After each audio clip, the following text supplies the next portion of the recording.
Psalm 60. O God, you have rejected us, broken our defenses. You have been angry. O restore us. You have made the land to quake. You have torn it open. Repair its breaches, for it totters. You have made your people see hard things. You have given us wine to drink that made us stagger. You have set up a banner for those who fear you, that they may flee to it from the bow. Selah. That your beloved ones may be delivered. Give salvation by your right hand and answer us. God has spoken in his holiness. With exultation I will divide up Shechem and portion out the vale of Succoth.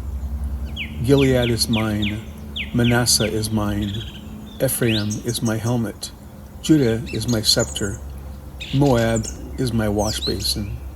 Upon Edom I cast my shoe, over Philistia I shout in triumph. Who will bring me to the fortified city? Who will lead me to Edom? Have you not rejected us, O God? You do not go forth, O God, with our armies.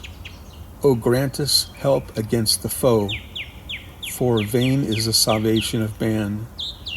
With God shall we do valiantly. It is he who will tread down our foes.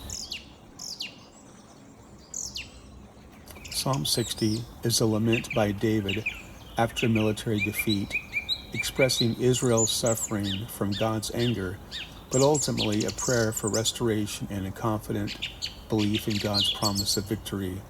The psalm acknowledges a national crisis, with the land being shaken and people struggling, and acknowledges that human strength alone is useless. It serves as a plea for God to return to his people, lead them in battle, and use his power to grant them victory over their enemies, emphasizing that ultimate triumph can only be achieved through his divine help. Key themes and meanings. 1. Divine displeasure and restoration. The psalm begins by acknowledging God's anger and the resulting hardship, which included military defeat and national instability. However, it is a prayer for restoration, pleading for God to restore us and save us. 2. Human inadequacy. The psalm emphasizes the helplessness of human effort in the face of such challenges. David acknowledges that the help of man is worthless and that he and his army must rely solely on God for victory. 3. God is a refuge and banner. The psalmist finds hope in God as a rallying point, declaring that God has raised a banner for those who fear you. This represents God as the source of strength and a symbol of hope in times of attack. 4. God's promises and sovereignty.